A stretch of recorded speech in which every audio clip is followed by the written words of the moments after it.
This conference will now be recorded.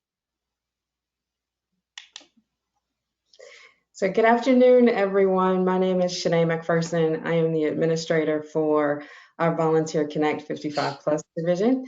And on behalf of Orange County Department on Aging, I would like to thank all of our end of life choices senior resource team members that have joined us and helped plan this wonderful event. I'd like to thank Janice Tyler, our director, who is here, who always supports all of our initiatives and programs. We'd like to thank all of our staff that always supports us with everything that we do. And a special thank you to all of you for joining us this afternoon. And to our wonderful presenter, Ms. Ann Weston, thank you for agreeing to do this program for us.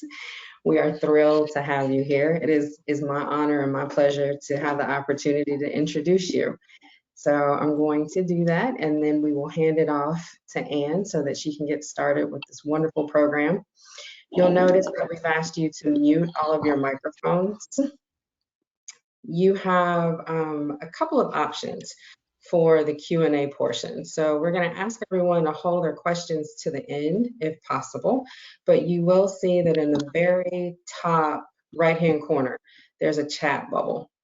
We will have our wonderful social work intern, Maria Thomas, who is manning our chat box.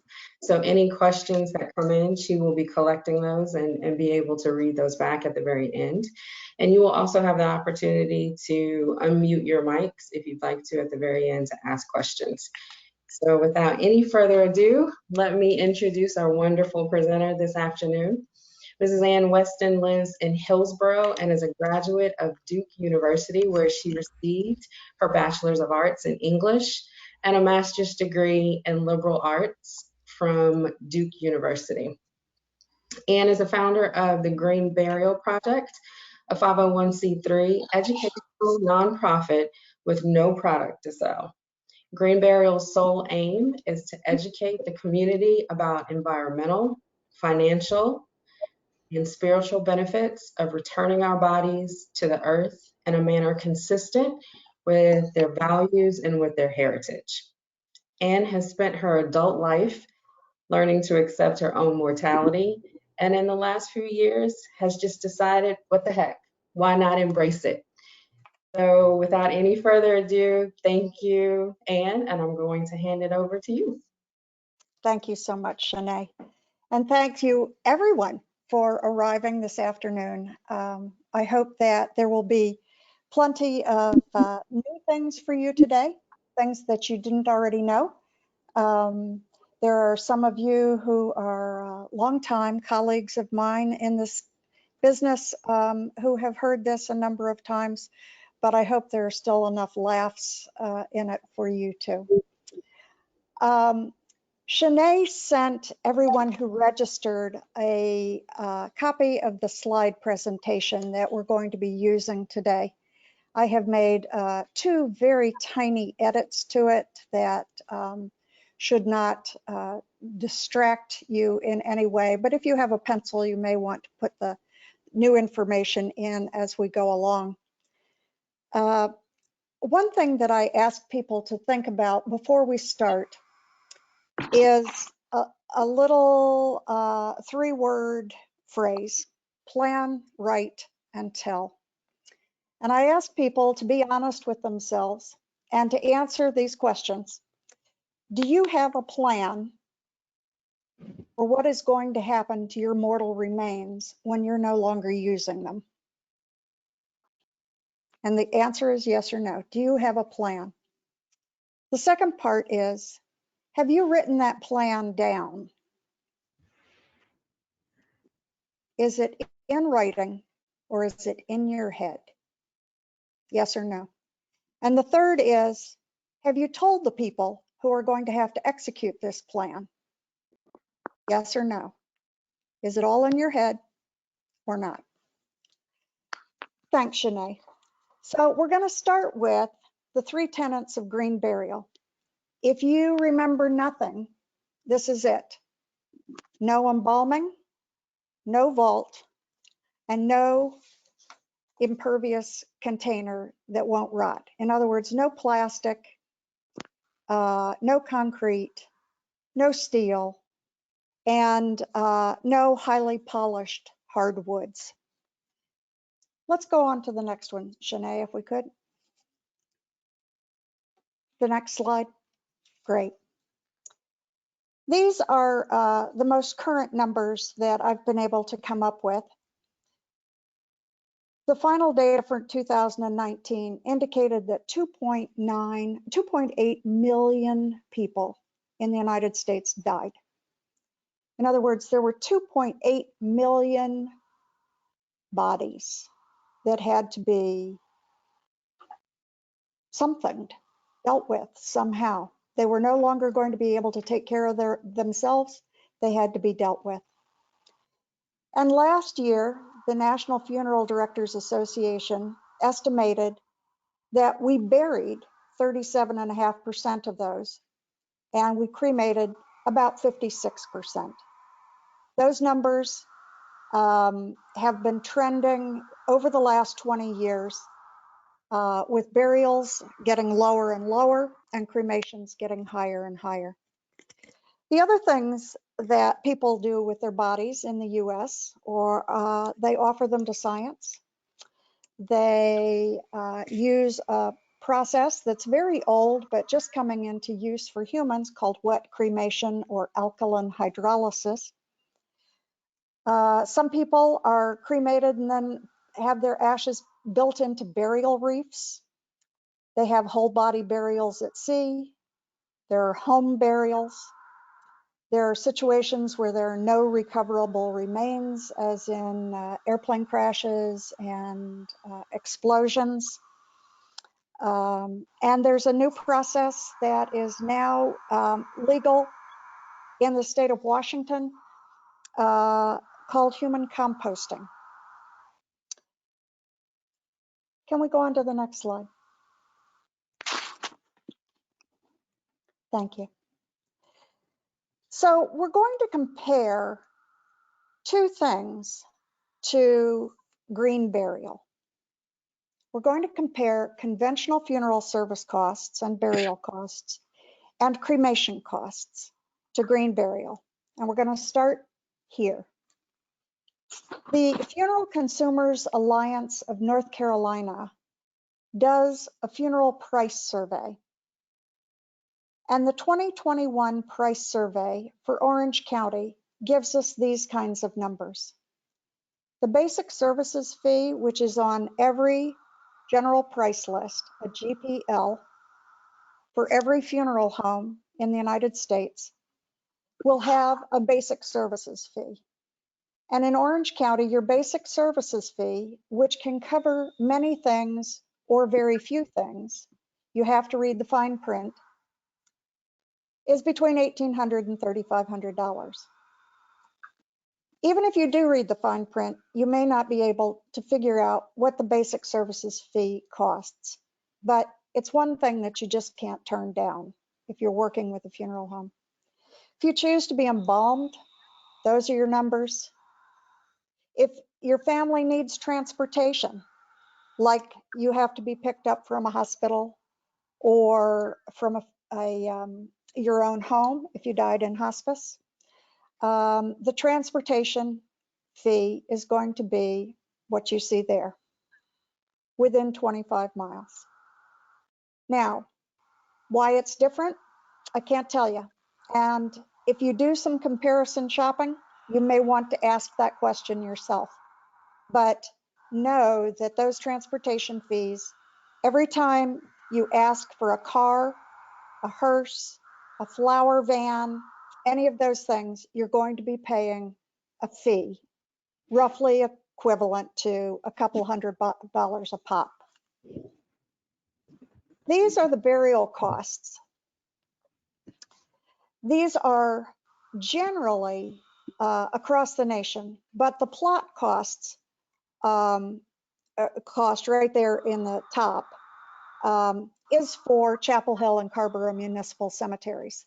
This is if you are a Chapel Hill or Carrboro resident. If you are not a Chapel Hill or Carrboro resident, the plot price is double that. Let me just tell you, that's cheap.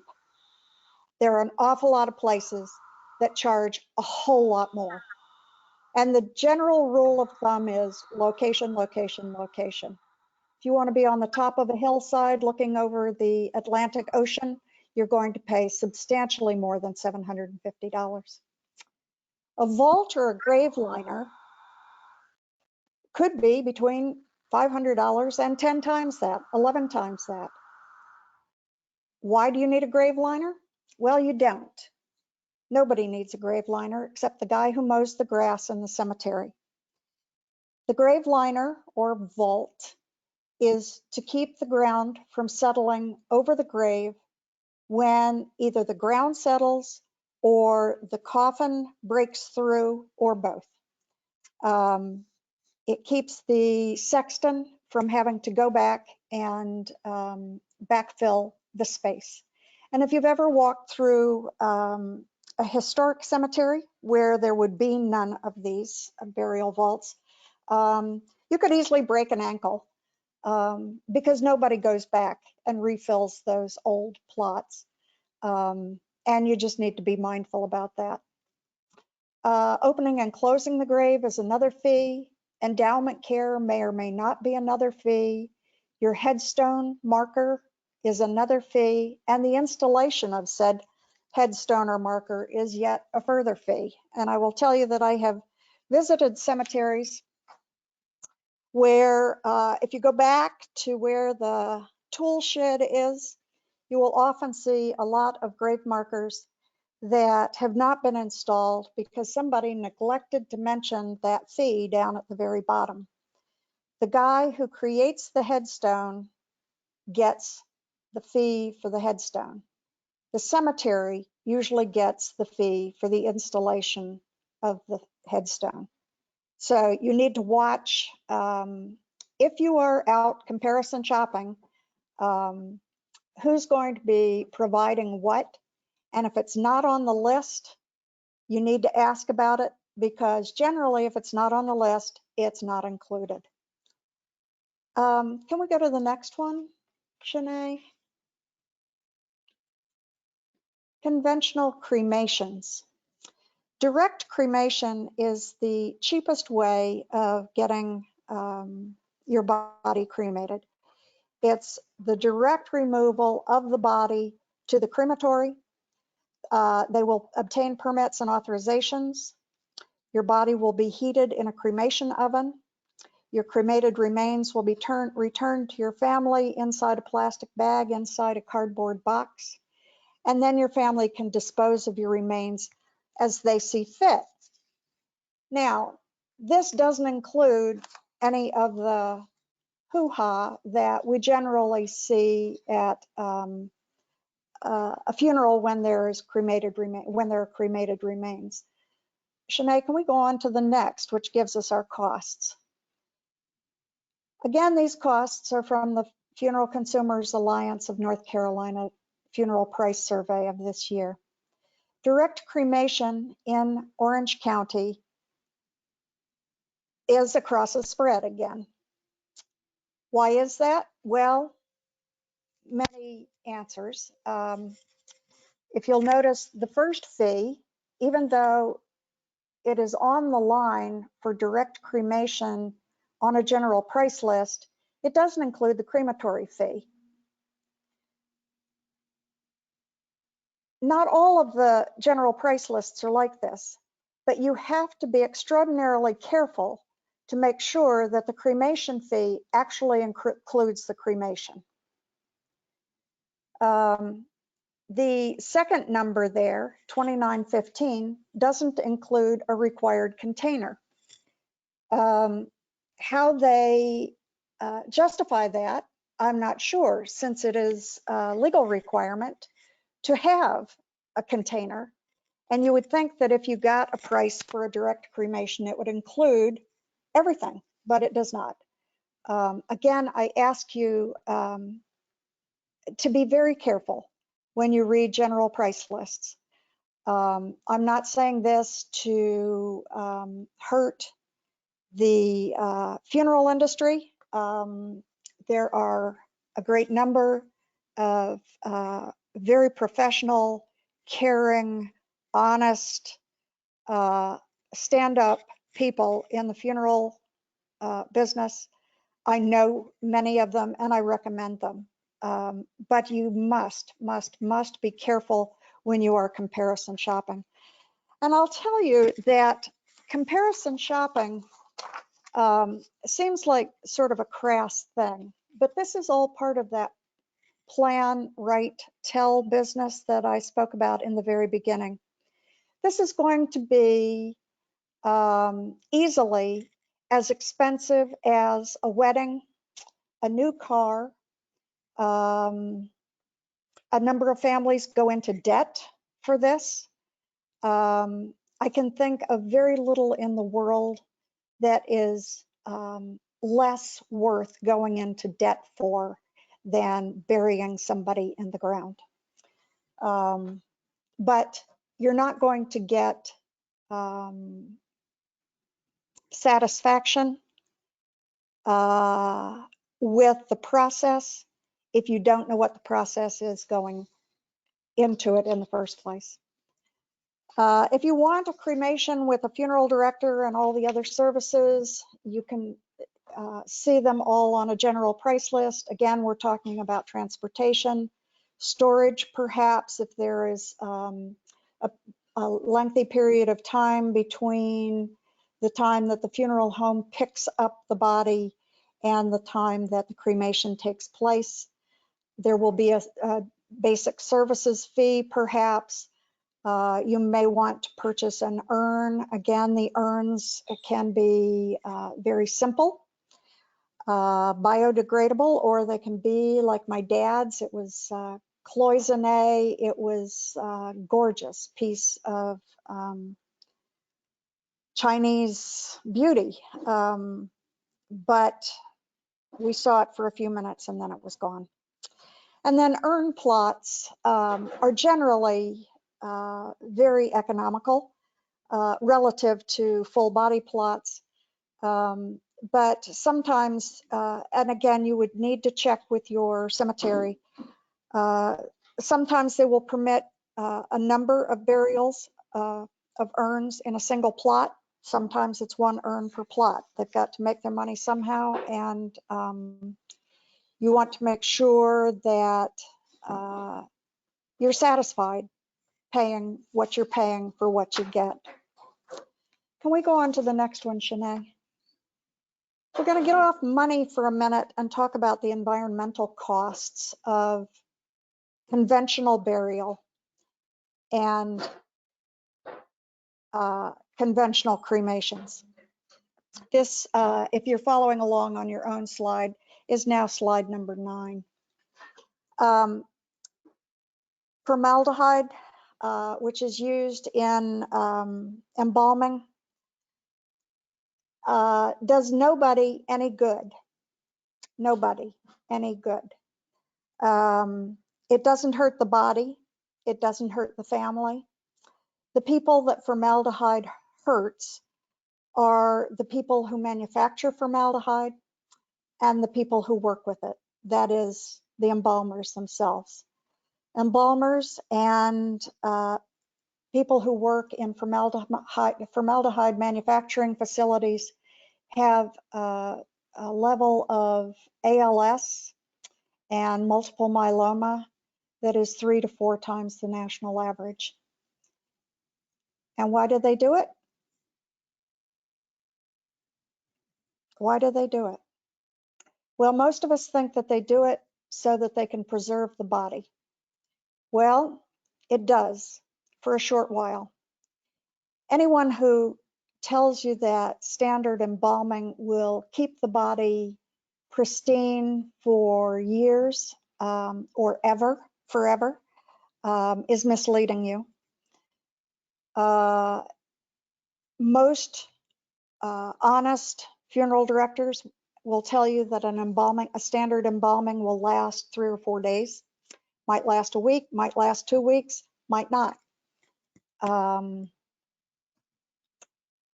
there you have almost 1 million gallons of that solution of formaldehyde, which is a known carcinogen, being buried annually. We are also burying 2,700 tons of bronze and copper, 90,000 tons of steel, just in coffins. Hardwoods, oak, maple, and cherry, concrete in the vaults. And even if you think that cremation is the environmentally friendly alternative, it takes about 28 gallons of cremation fuel to burn the standard human body. That's about 1,200 miles in a Prius, gets you maybe to Kansas.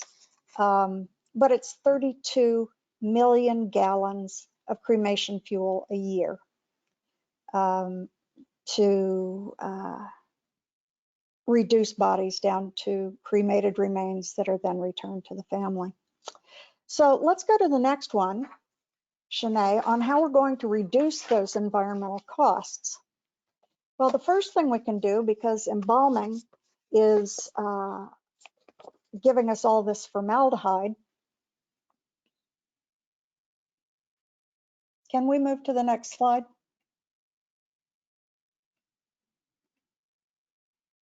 There we go. We're going to skip the embalming because in most cases it's not required by law. In most cases, it's not required by law anywhere in the United States. You can take bodies across state lines without having the bodies embalmed. If somebody tells you otherwise, they are misleading you. And you have to wonder why they would want to mislead you. The second thing you can do to salve our consciences about those hardwoods and metals going into the ground would be to choose a low impact coffin, an FSC certified unfinished wood, and that's Forest Stewardship Council, or willow, felted wood, cardboard. You will even see a bamboo coffin in one of the very final slides. You could choose a shroud of some biodegradable fiber, linen, cotton, silk, an old quilt.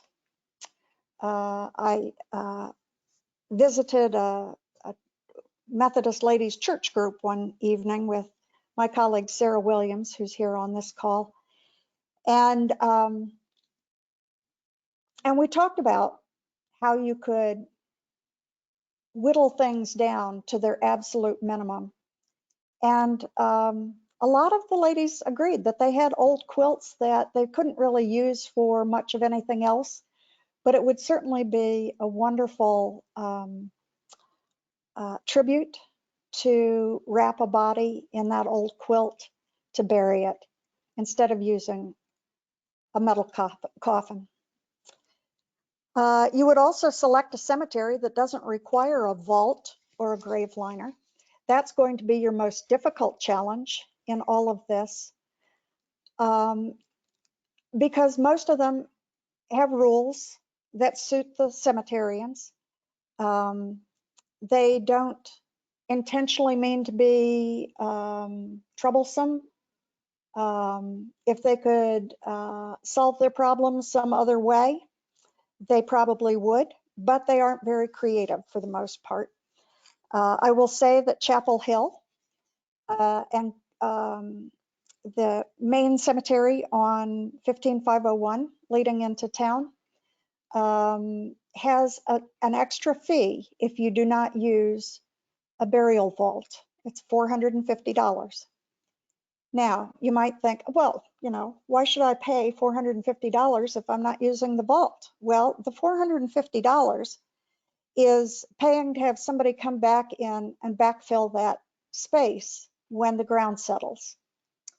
So they've solved the problem with $450. But are you out $450? Well, no, you're really not. Because if you hadn't asked for a grave spot without a vault, you would have had to pay for the vault.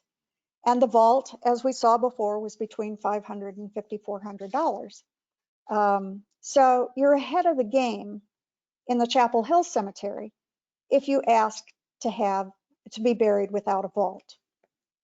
And if you choose fire cremation, choose a crematory that has pollutant filters and scrubbers.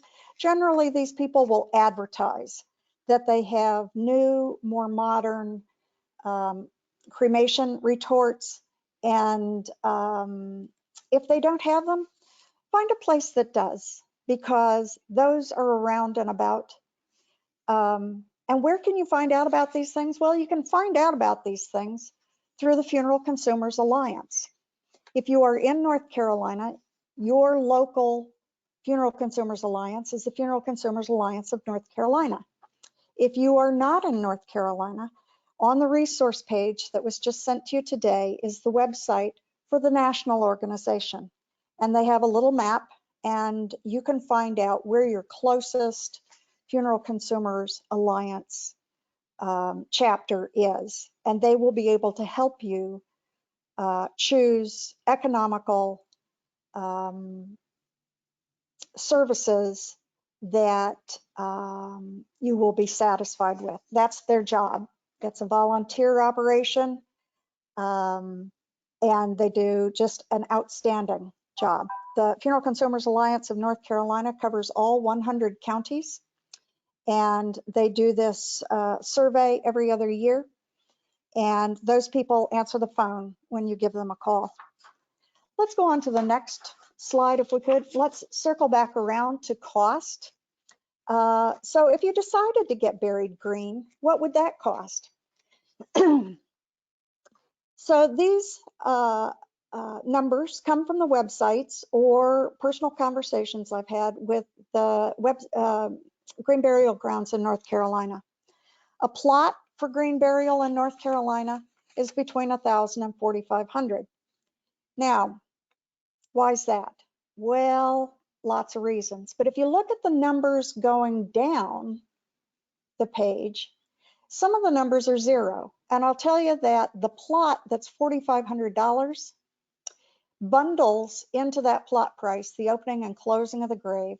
So that figure is zero. And the perpetual care is also zero.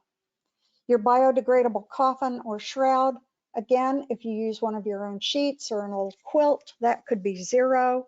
If you buy one of the beautiful coffins built by a coffineer here in Hillsborough, his name is John Joel, and he builds coffins to kosher standards. You might pay as much as $1,500, but you would also get the opportunity to personalize that coffin in a way that made sense. John told me about a coffin he built for a family where they did not want an open coffin ceremony, but they did want to be able to place letters and items of a personal nature into the coffin at the service. And they were trying to think about how they could manage that. And John proposed that they put a mail slot in the lid of the coffin. And he cut a little oval and saved the wood and polished it and pegged it in. And during the service, the children, the grandchildren, and the nieces and the nephews came and put their letters and poems and drawings to their grandfather and uncle through the mail slot, which was situated right over where his right hand would be. And I don't think you can get that in a metal coffin, but you can get it in Hillsborough. Next slide, if we could, please. So here are all the North Carolina green burial grounds that I know about.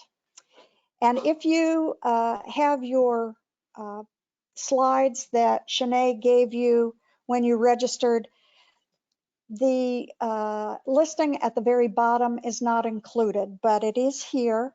This is All Souls Burial Ground of St. Barnabas Church in Greensboro. This church has a strong, it's an Episcopal church. They have a strong mission for hospitality, and All Souls Burial Ground is a small piece of ground that they have dedicated to the community. And anyone who asks and can pay the fee or have the fee waived can be buried at All Souls Burial Ground, whether you are Episcopalian, Roman Catholic, Jewish, agnostic, atheist, or a free flaming witch. They will bury you at All Souls Burial Ground.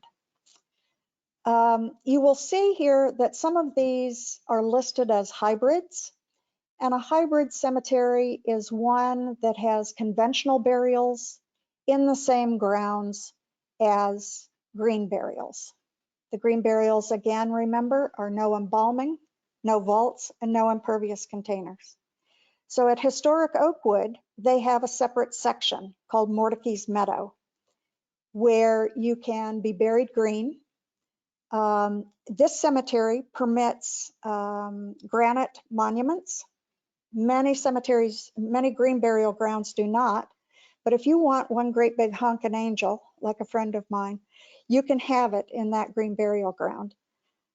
They also have beehives in the area and little benches and big trees, as you can imagine Historic Oakwood would have. And they are very gentle and generous and compassionate people. A natural burial ground is a burial ground that is dedicated to green burials. And so you will not find in that area pesticides in grass. It's generally not a grass, a lawn type of area. It may have wild grasses and wild flowers. It might, as Pine Forest does, have their cemetery in the woods, and you are buried beneath the trees in the forest. And that cemetery has dedicated that piece of property where the green burial ground is separately deeded, and will be a natural burial ground in perpetuity. There are also conservation burial grounds. If you look a little farther down, Carolina Memorial Sanctuary is one of those conservation burial grounds, and that property has been put into a conservation trust, and they have permission to bury people there, and that is all that that property will ever be used for. It has other uses. They are growing wildflowers. There will be walking trails. It has multiple uses, but it will not be paved over and turned into Wendy's or a Sheetz or a Buc-ee's. So if we could go to the next slide, Shanae. So we're circling back around to plan, write, tell. And the first is decide what you want. Make the plan. It could be green. It could be slightly greener than what your family's tradition is. It could be very much greener than what your family's tradition is. But if your family has a long tradition of being buried in a certain cemetery, and it's important to your family to follow things the way they've always been, then, you know, go for it with joy. If you can do something different, if the environment means more to you than the way things have always been, if you'd be interested perhaps in saving some money, a green burial might be in your future. The second thing, of course, is write it down. Oh, please, for goodness sake, write it down. Write it down. The specifics. Where's the cemetery? Which quilt? Which coffin maker? Where do they get the wildflowers? Who's going to dig the grave?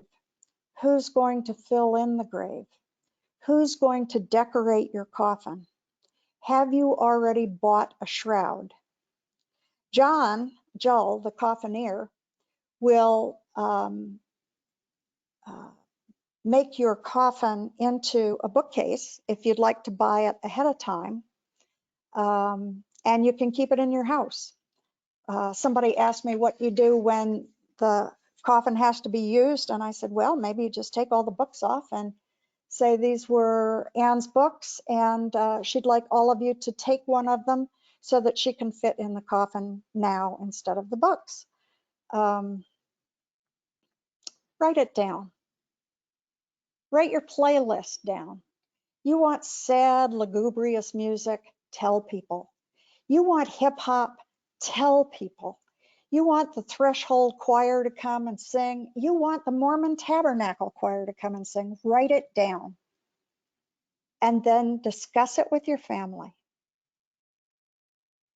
All of these things, advance directives, your 5 wishes, if you want to use that document, your HIPAA consent forms, most documents, any of that stuff, write it down and share it with your family. So let's go to the next page, if we could, Shanae. That should be our resources. The national source for green burial information is the Green Burial Council. They certify cemeteries that follow the green burial standards. You can find information a lot of places on the web, but the Green Burial Council is your one-stop shop for really good, solid scientific information. If you want a list, if you're not in North Carolina and that North Carolina list doesn't help you, the green burial cemeteries in the United States and Canada have been consolidated into a list by the New Hampshire Funeral Organization. And this list is kept up to date as people send information in. And I have sent in the names of new cemeteries that I find out about, and they are put up lickety split. So I can strongly recommend that. They are not as broadly filled out in Canada because they don't have as many Canadian contacts.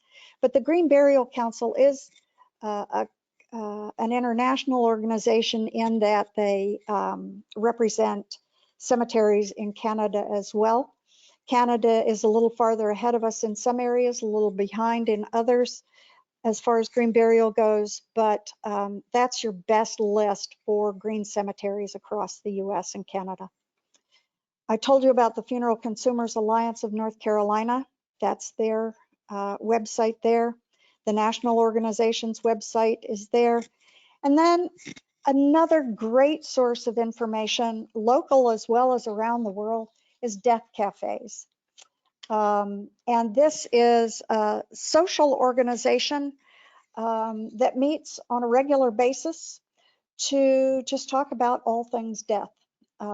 Whether you have a question or you want to get something off your chest, or you want to strategize how to talk to your family about this subject, a death cafe can help provide you information and resources and companionship that you would be hard pressed to find elsewhere. We have in Orange County death cafes in Hillsborough. The Hillsborough one met last night via Zoom. There's one in Mebane. There's one in Durham. There's one in Raleigh. There's one in Swansboro that is particularly dedicated to people in the LGBTQIA community. And Carolina Meadows has also started their own death cafe.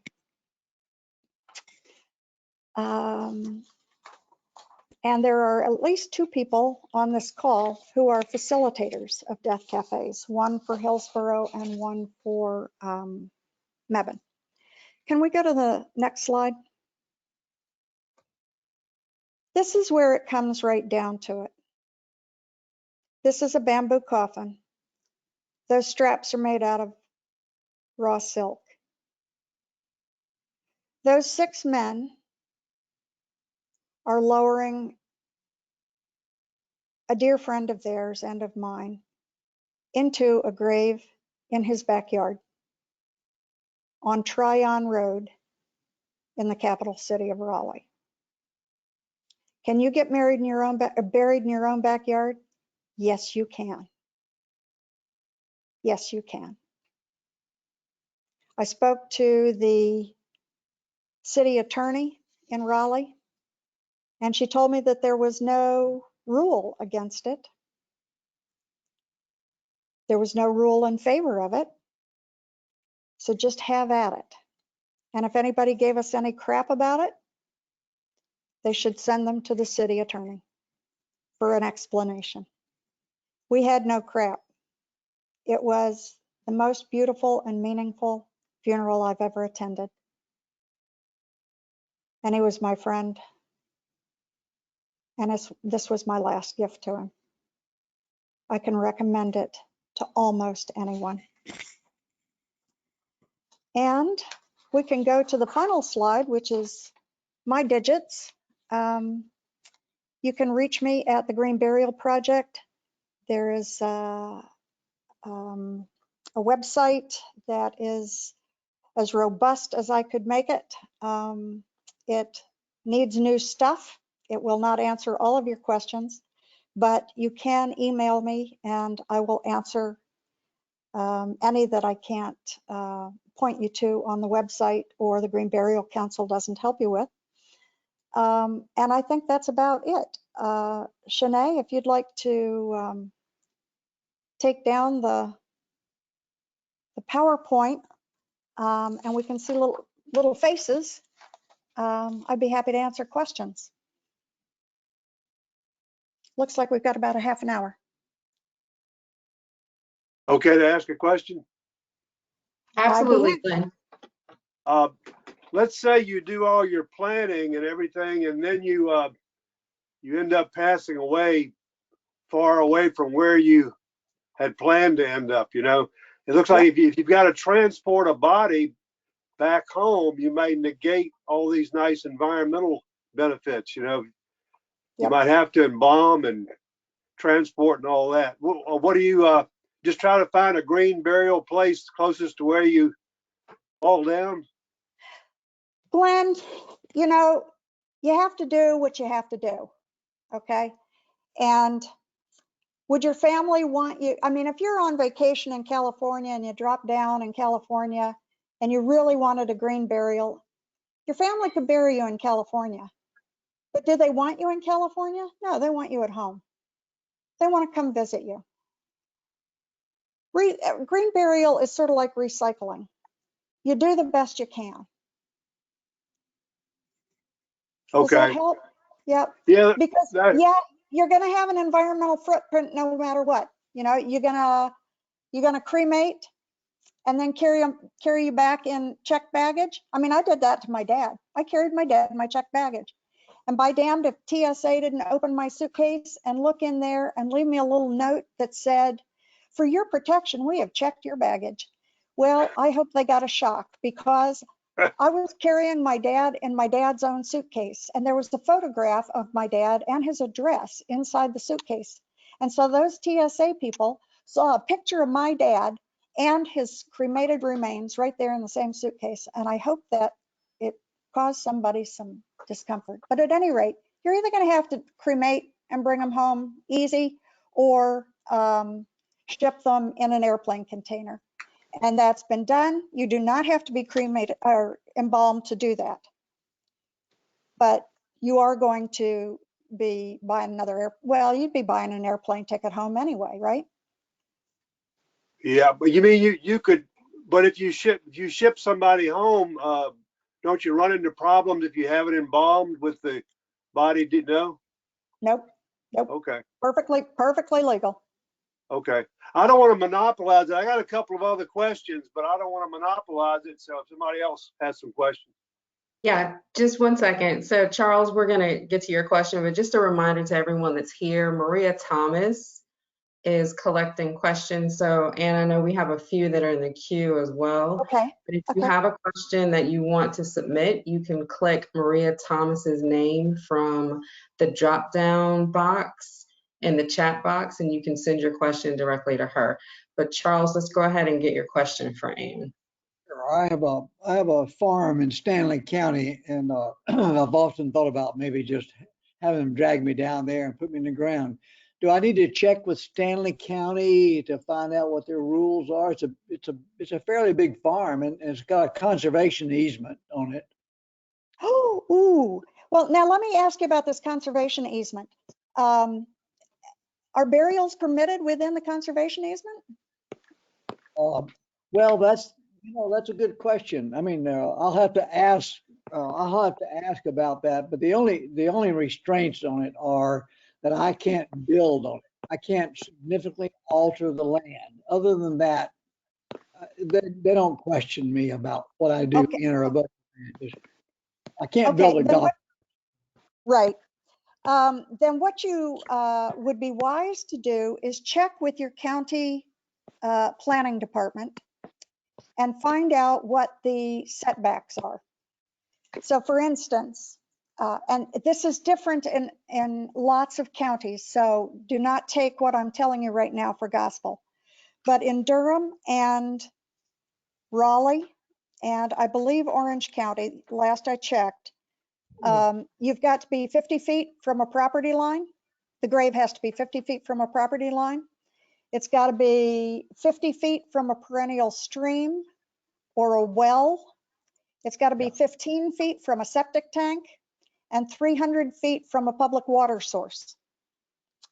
But other than that, I mean, those are most of the restrictions. Some counties, I believe Halifax doesn't have any restrictions at all. So you'd want to check with your county. Okay, thank you very much. You're welcome. Okay, Anne, I'm gonna hop in, and it looks like somebody sent me a question about the depth of the grave. Sure. Yeah. Yep. Well, we have this notion that it's always 6 feet under. And with a green burial in our community, that's not the case.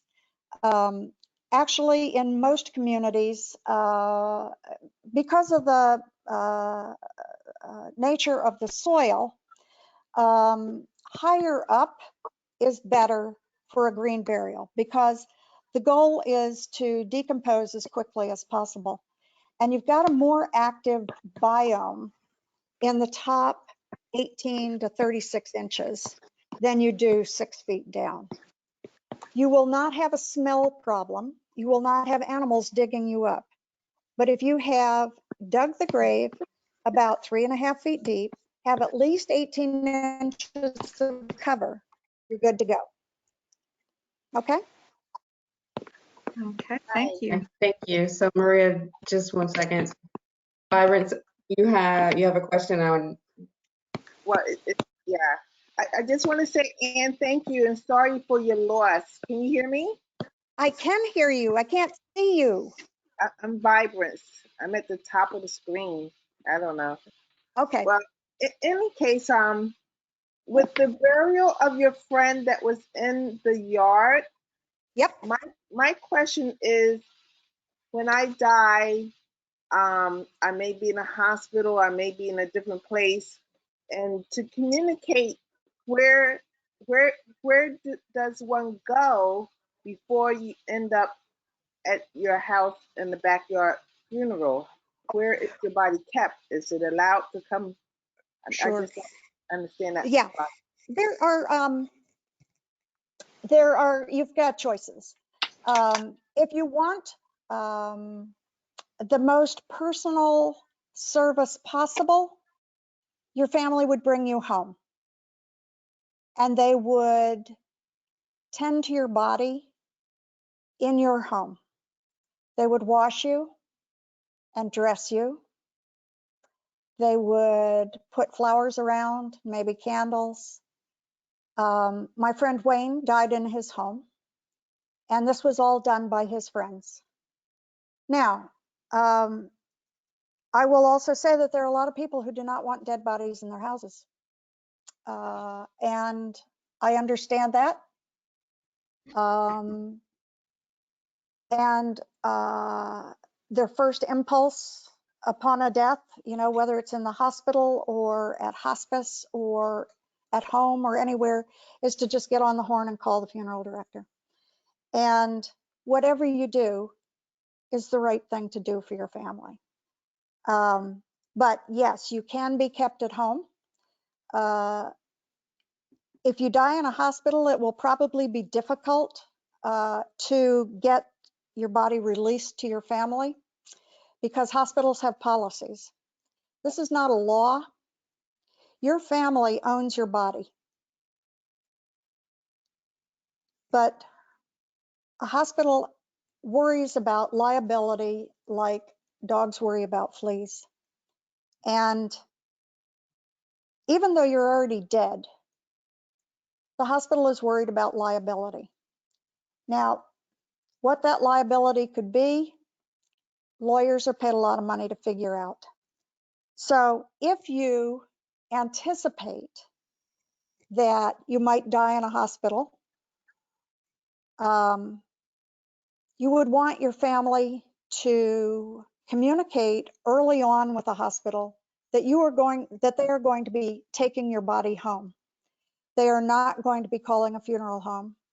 They are going to wheel you out in a gurney, put you in the back of the station wagon or a van or a pickup truck or whatever you have, because it is perfectly legal, again, in the state of North Carolina to transport your own dead. You do not have to pay a funeral home $450 to drive you from UNC Hospital out to your house.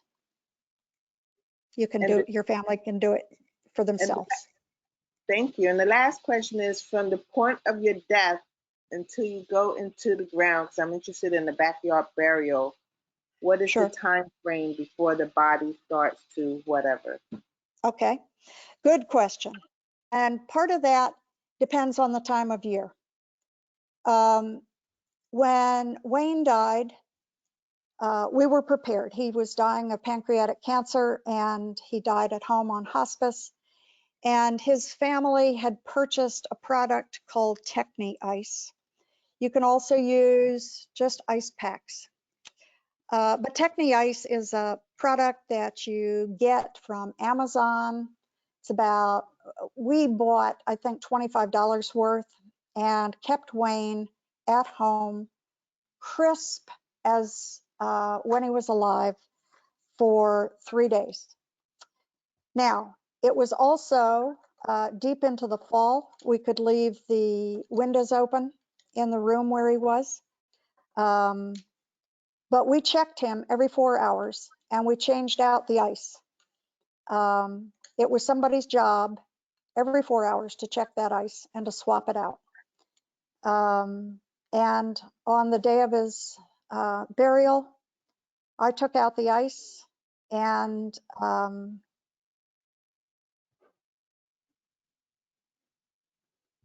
that was it. We just closed the lid. It had been open the entire time. He was dressed in his favorite suit and tie. And there was a martini in a glass right next to him. And there was, he lived in his great-grandparents' house. They had built it in the early 1900s, and they had a parlor specifically for this purpose, as many old homes did. Yeah. And people could go into that room and just sit with Wayne for as long as they needed to sit with him. And they could talk and they could sing and they could cry and they could do whatever they needed to do in that little room. And Wayne took it all in. But I will also say, if it's the middle of July and you don't get the ice on the body immediately, you cannot catch up once the process starts, and it will start in the trunk. So that's where you need to focus the ice. Once decomposition starts, you've got to rush. What do you mean trunk? Trunk of the car? Trunk? What do you say? No, the trunk of the body, from the neck to the groin, all the gutsy part of you. Keep that ice cold. Okay, thank you. You're welcome. All right, I want to draw to everyone's attention that the coffin maker in Hillsborough, his website, it looks like, has been put into the chat. So that's available to you all. Good. And then we had a question about co-housing. Somebody, Jane, lives in a co-housing community, and she's curious if there are any laws in terms of a group green burial site. Sure.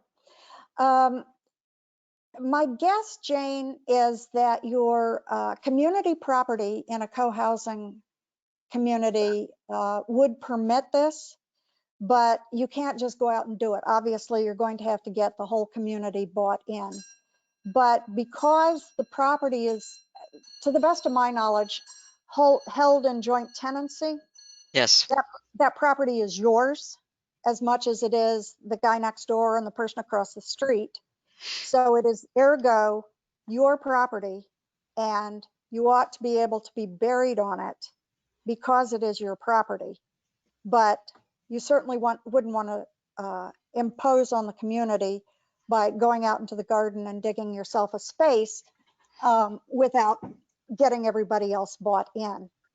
And I go out to communities like this and talk to the homeowners, and because, you know, an awful lot of people who move into co-housing places become very attached, and they want to, you know, that's their home. And if they could stay there forever, they would stay there forever. Well, you know, it's possible. From a legal standpoint, it's possible. But you'd have to have your whole community bought into the idea because it's their property too. Of course. Does that help? Yes, thank you. Okay. Okay, and now I see that Glenn has a question about markers, asking, you know, short of having no marker at all, what's the most environmentally friendly option? A number of places will permit you to use a field stone that's been picked up on the property where the cemetery is. And they will have it engraved for you if you want, or you can paint it. I have seen some really beautiful markers. I would encourage you to go out to one of these cemeteries that's listed and just ask if you can see how they mark the graves. Some are very simple. There's a fellow in Chapel Hill who is thinking about setting up a green burial ground on state property. And his intention is to not have any markers at all. He would have a monolith somewhere on the property that would have all the names of the people buried there. But his intention would be to burn the property on a pretty regular basis. And the likelihood of cracking the stones would make it impractical to have a bunch of field stones out there. Some places do it with bronze markers, just a disc, and some people just mark them on a grid system or with GPS coordinates. So that's generally up to the cemetery. Okay, and again, with the marking, Jim asks about the consequences of burying on your own land. If you were to sell, what does that look like? Okay, in North Carolina, you have a right of perpetual access to the grave of your loved one, no matter what happens to the property. You have to reveal the location of the grave on your deed at the courthouse. And this is an easy thing. You just take a little hand-drawn map of the property, where the buildings are, blah, blah, blah, blah, blah, and the location of the grave. You know, roughly, it's a hand-drawn map. Make sure, of course, that you are within all the setbacks for that particular county. Then, you know, if you sell the property, it's going to be revealed on the deed that there is a grave on the property. And and the new owner will be made aware of the fact that you have a right of access to that grave for um, maintenance, housekeeping, mourning, birthdays, Christmas, whatever.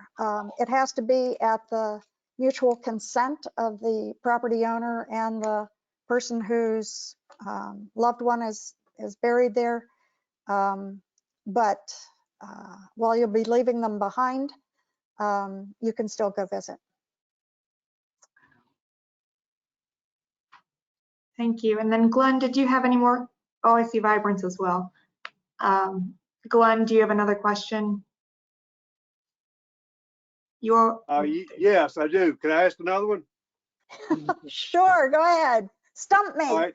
You know, hopefully I've got time to figure this out, but I was all ready to believe that the green burial was going to be way superior to cremation.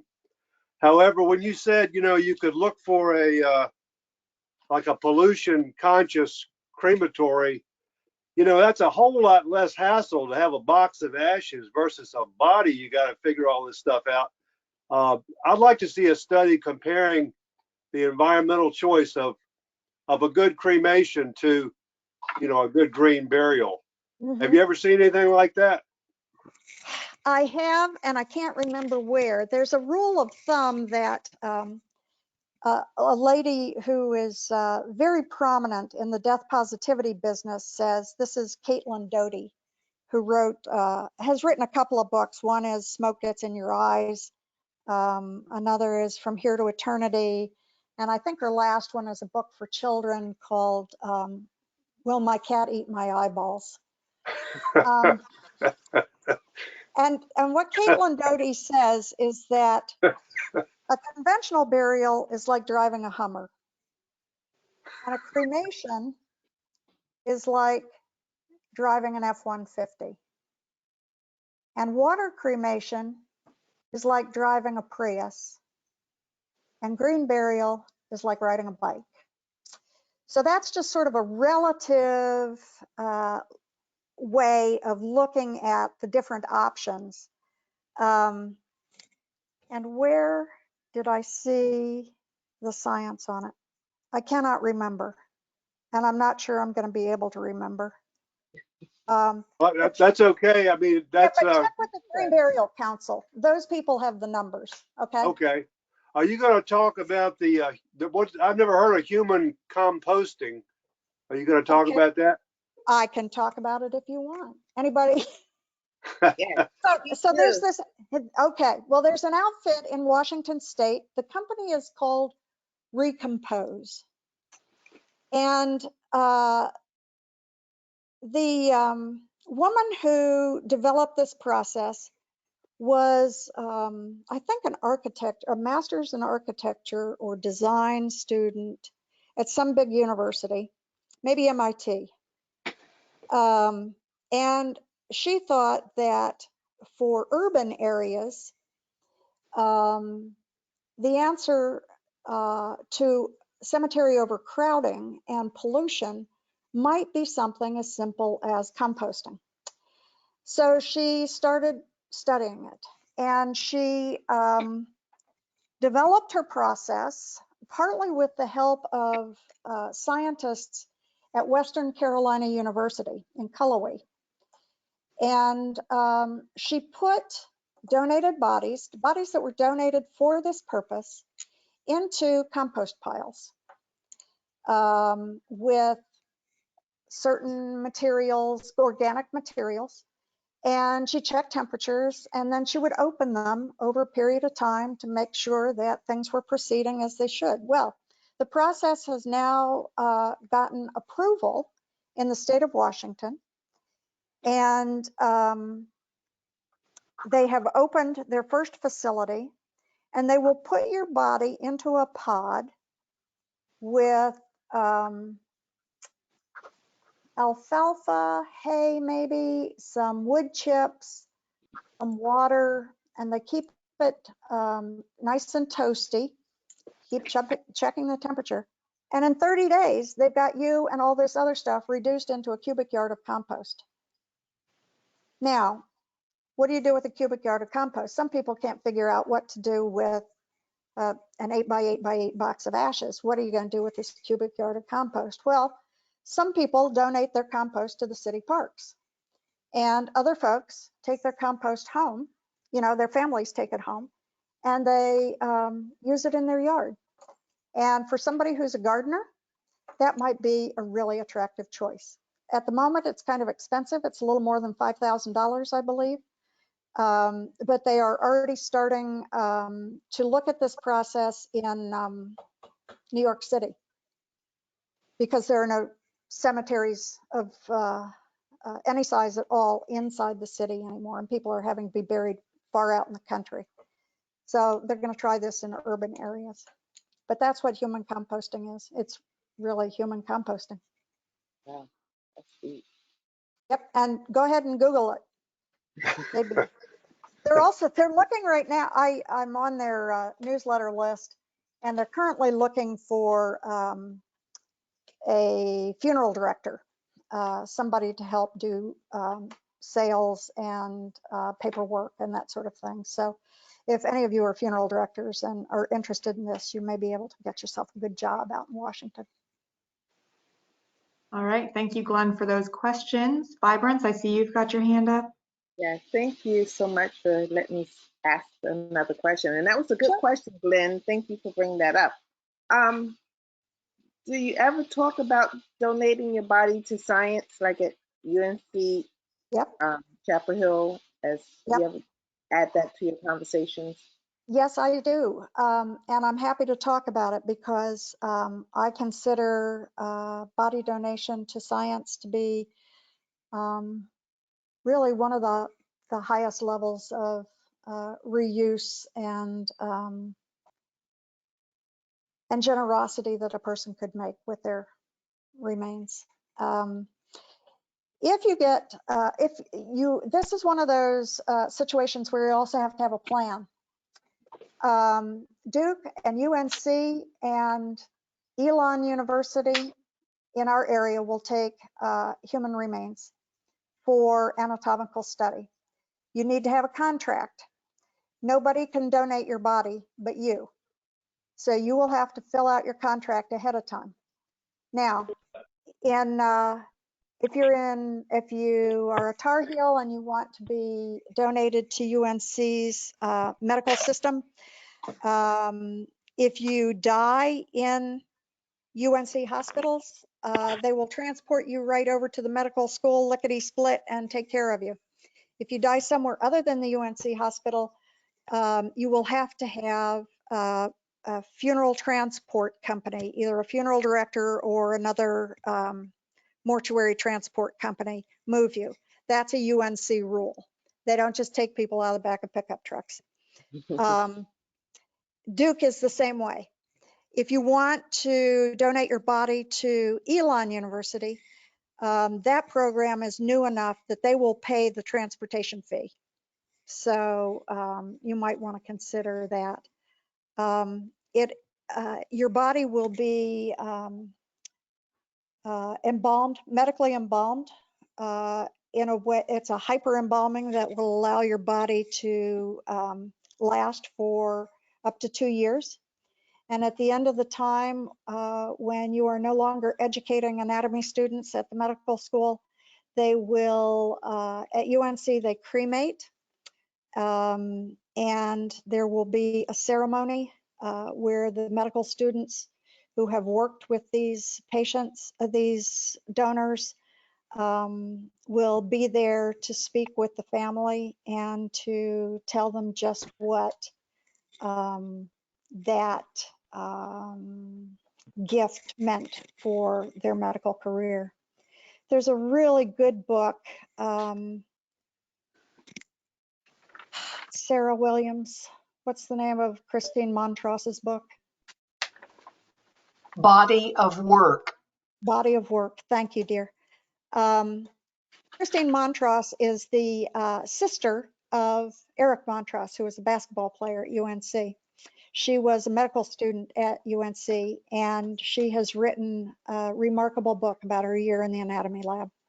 And if you've got interest in donating to an anatomy lab like that, I recommend that strongly. If you are interested in donating to a medical company that provides body parts for surgeries or medical training, that would be a for-profit company, and you would want to examine those pretty carefully. But I can strongly recommend one of the universities if that's something that appeals to you and speaks to your heart. Thanks for asking about it, Vibrance. I do want to say I've looked into it and gotten the paperwork quite a few years ago, and I don't know how much of it changed. But my understanding from the paperwork is that you really have to be in good health. They don't want you having had cancer or having had these things. And yeah. Well, and this, thank you for bringing that up. You also have to have Plan B, because whether you've got any of those things or you don't have any of those things, they can, at the time you die, it may just not be a good time for them. They may be between something, they may have too many bodies, they may just not need you. So you would want to have Plan B in place, again, written down in the same place where the contract is, so that when your family calls up and says to Tom Lawrence over at UNC, can you come pick up Vibrance? And he says, nope, sorry, can't use Vibrance this year. You're going to have to find out, something else to do. You want to have that Plan B right there attached to your contract so that your family knows what to do. But if you're a woman and you've still got your uterus, they want your body. Thank you, Vibrance, for your question. I see Jane asking about information regarding death doula services in the area. There are death doula services in the area, and there are death doulas on our talk here.